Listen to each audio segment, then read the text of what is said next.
forward progress, giving our homecoming theme and the fact that this is the opening week. Many of us who watch football know that the object of the game is to move the ball down the field. But oftentimes I watch from the sidelines and I get frustrated at some of the calls that I see.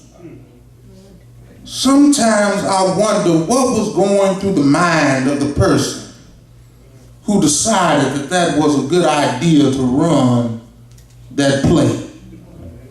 Sometimes I wonder what really happened to cause that catastrophe to take place. Sometimes I wonder why a team would run the ball on 3rd and 15 when the goal is to get down the field. And the object knowing that the unlikely possibility that they would not get a first down with that kind of play. The logic is that we must come to understand that God is trying to move us down the field of life, and every time we step in the huddle, God calls plays that we don't always understand. God calls plays in our lives that we don't always understand, but I've come to learn, as I came to learn the game of football, that there are two reasons why somebody might run the ball on 3rd and 15. First, it's a lot easier to punt than to give up a turnover.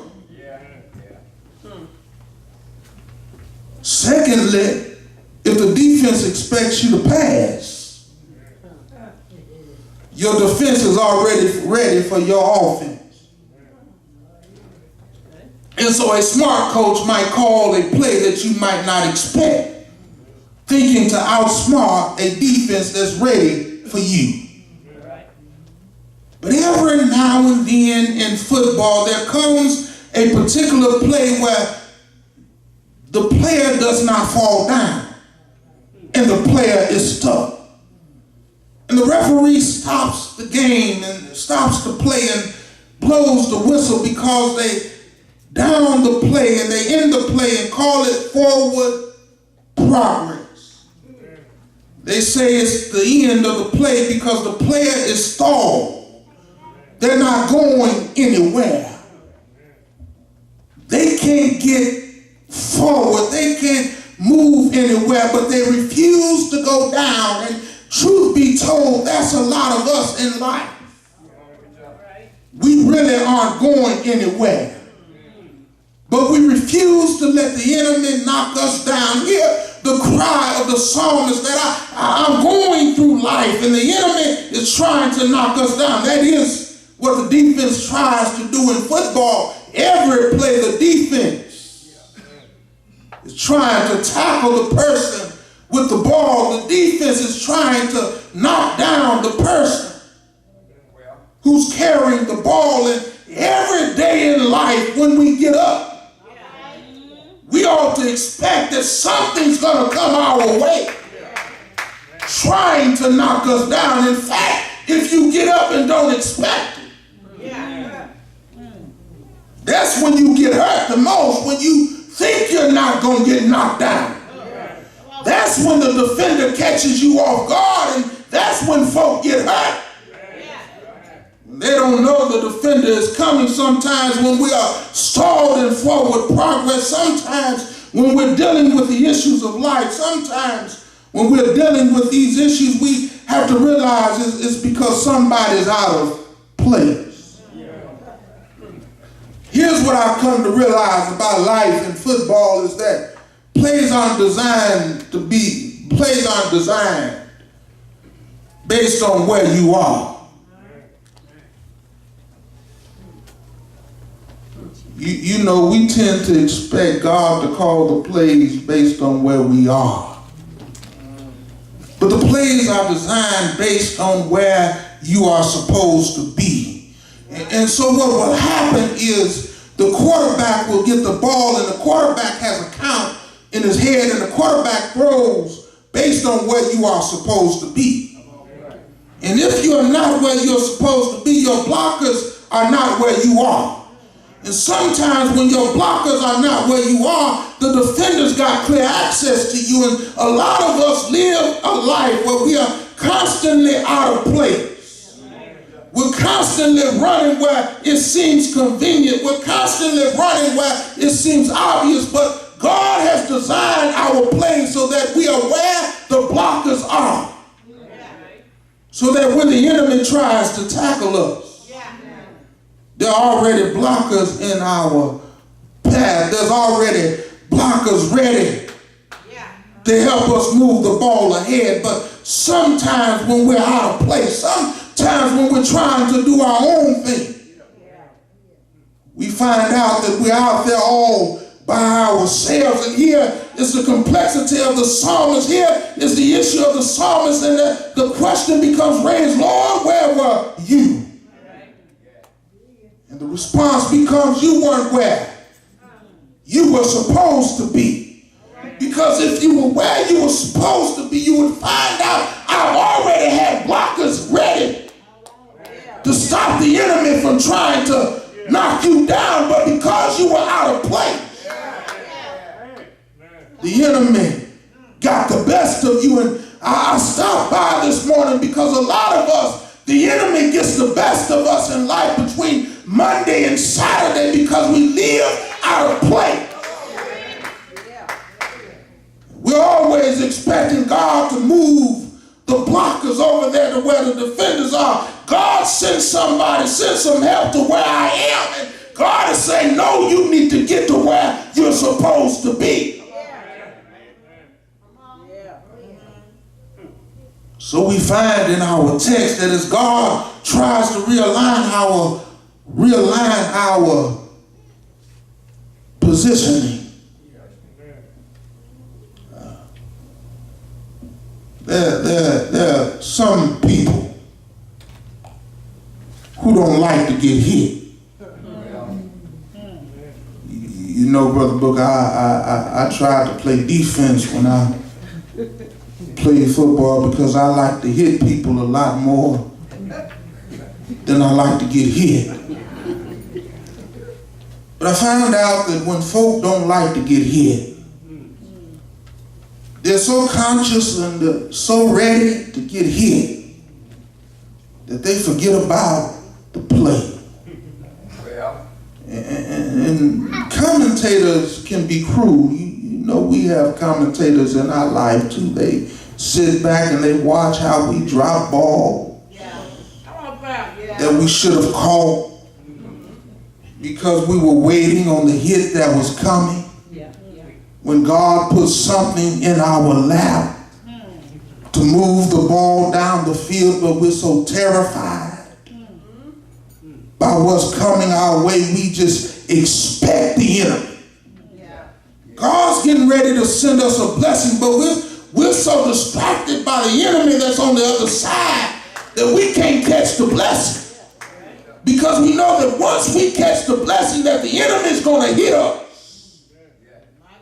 we don't want to get hit. So we drop the blessing. Go back with me to verse 4.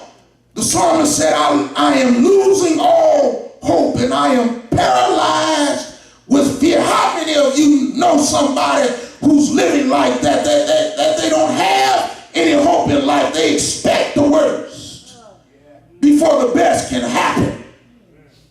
They can't move forward because they're expecting bad stuff to take place. They done analyzed the situation. They done thought it through. As soon as this ball lands in my head, I'm going to get hit. And the best thing I can do to avoid the hit is not to catch the ball. But the object of the game is to catch the ball. The object for us in life is to catch what God has for us, but a lot of us drop what God has for us because we don't don't want the enemy coming at us. Can I help us out a little bit? Psalmist David said, the Lord prepares a table for me in the presence of my enemies. But I stop by to let you know, if God is preparing a table for you in the presence of your enemies, don't you think that your enemies are going to come by for a two-piece snack? But if God prepared the table for you, don't you know that God has designed the plate so that you can both catch the blessing and keep on going? How do I know that? Because the psalmist comes back and says, surely goodness and mercy shall follow me all the days of my life, and I will dwell in the house of the Lord forever. If I catch this blessing, I'm taking it all the way to the house. I believe in my mind, if I get what God has for me, I'm going where God is trying to take me, but I can't be paralyzed by the fact of what the enemy might do if I get what God has for me. I can't be paralyzed by the fact that if I get this thing, that the enemy is going to come and try to take it away. In fact, I know he's coming. So I learned how to juke, and I learned how to shake, and I learned how to knock the enemy off. I learned how to keep on going.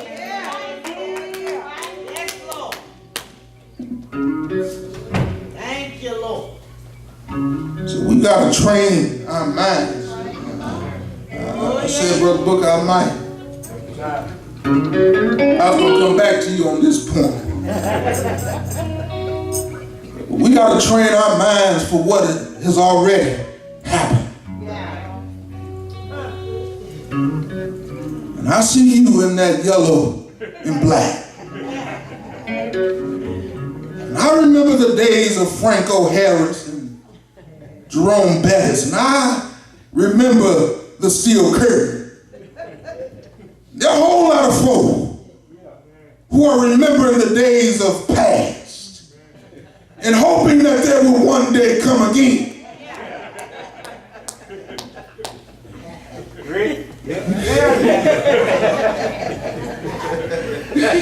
Somebody believes that somewhere in Pittsburgh, it might be duplicated. Somewhere they might find Mean Joe Green Jr. Somewhere. Somebody believes. But don't just think I'm coming down your street. I saw a whole lot of Dak Prescott thinking that Troy Aikman is making a comeback, and folk remember what has happened before. And somewhere down the line, if it happened before, you've got to believe it can happen again. Well, I learned this lesson, ironically, in football. I learned it from a football player by the name of Barry Sanders.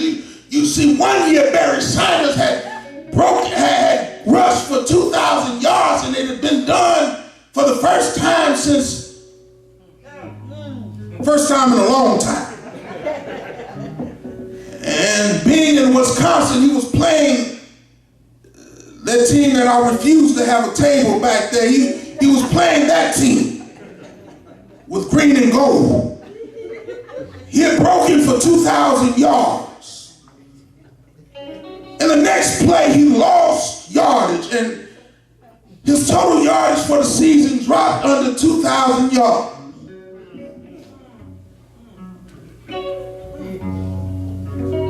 I like Barry Sanders. He didn't always have the line that other folk had. And so they gave him the ball one more time. And he broke forth for a 50-plus yarder and settled the score. Because he believed that if I broke one before, I can break one again. All I need to do is break past that line and I'm gone. There's a whole lot of us that need to break past some stuff. Because if God some stuff before, we ought to know that God is able to do it again, that all we have to do.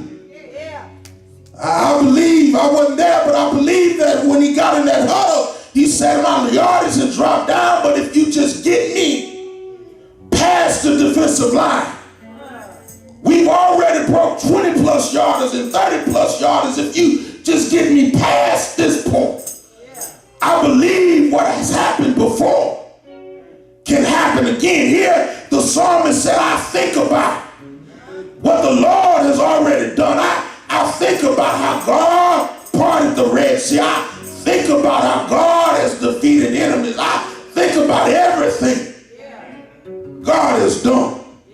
And if God did it before, surely God can do it again. Then if we want to move forward, there's a skill in football. I'm amazed at their acrobatics. I'm amazed at the fact that they have the skill of stretching. So I go back again to a game. Sister Jackson, when I was at Lane in Tennessee, there were a whole lot of folk from Memphis and a whole lot of folk from St. Louis. And the Rams and the Titans just happened to be playing in the Super Bowl. And the dorm was divided. And they got down to the last play. And the player stretched, trying to get into the end zone. He realized that if I fail where I am, I won't make it. But I've got to stretch toward my goal. That might be a bad analogy because he didn't make it.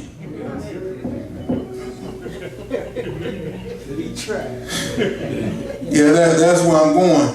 A whole lot of us got to learn how to try to stretch to where God is. We know what the goal is. We've got to learn to stretch ourselves and realize that every play, we've got to stretch to get as much yardage as we can. We've got to stretch to meet where God is trying to get us. We've got to stretch to go the last mile of the way. We've got to stretch. But that doesn't just happen instantaneously. Because here's the lesson I've learned. You play how you practice. All right. And if he had not practiced stretching himself, he never would have stretched himself when it mattered. That's where I'm trying to go with this. A lot of us don't stretch ourselves in practice. We don't stretch ourselves praying when things are going good. We don't stretch ourselves in Bible study when things are going good. We don't stretch ourselves in walking and talking with God when things are good. But when the game is on the line, we need the mechanical instincts to know that we've got to stretch. And you play how you practice. So you've got to make up your mind. I've got to make up my mind. I'm going to stretch. Even in practice. I'm going to stretch when I think it doesn't count. Even in drills, I watch how players learn how to stretch, how to do things that we think that they just have common sense to do.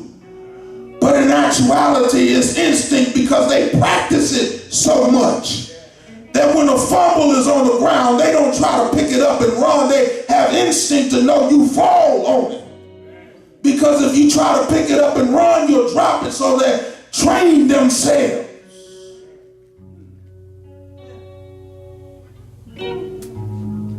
So we have to stretch. So God is calling us to a place where we learn how to follow the play.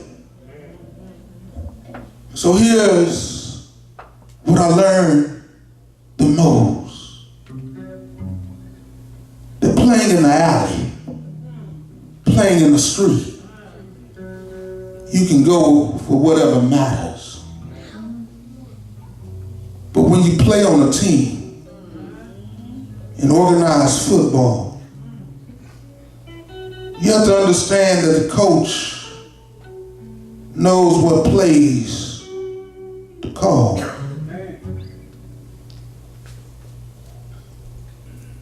Coach knows. The psalmist said, help me to understand your ways. Can I help us out? You can't get on the field and just guess what the plays are. You got to know the playbook. You got to study the playbook. Here's what I learned about football players, that they don't just practice on the field. But they learn the playbook. They sit down and they go over the playbook. They don't just get on the field and expect the plays to come in their mind. They go over the playbook. And so what am I trying to say to us today? God is calling us to go over the playbook. Because that's the only way we are going to know how to run the plays God is calling. It's the only way we're going to know where we're supposed to be when God is trying to bless us. It's the only way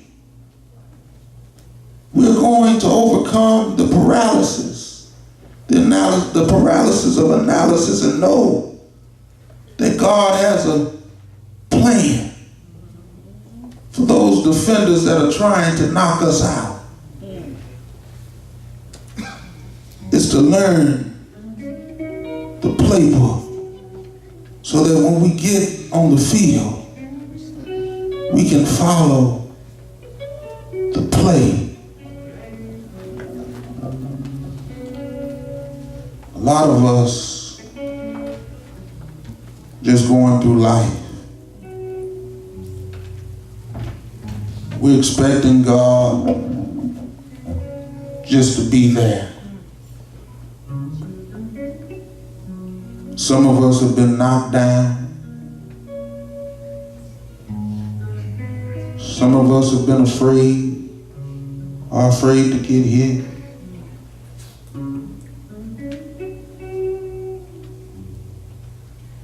Some of us don't think we have the potential win the championship. And so right now we're just trying to make the best of what we have.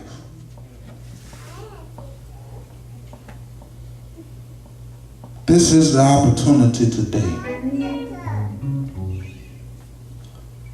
This is our opportunity.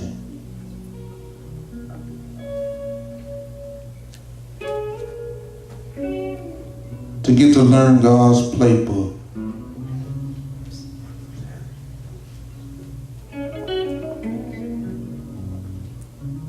A lot of what we deal with in life be hard, challenging. There's something about a coach. Coaches study film and make adjustments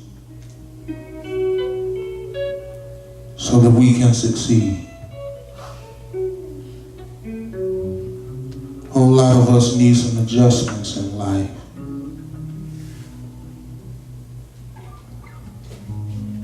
The enemy has been prepared for us, and we hadn't been prepared for the enemy. And so we need to learn how to adjust.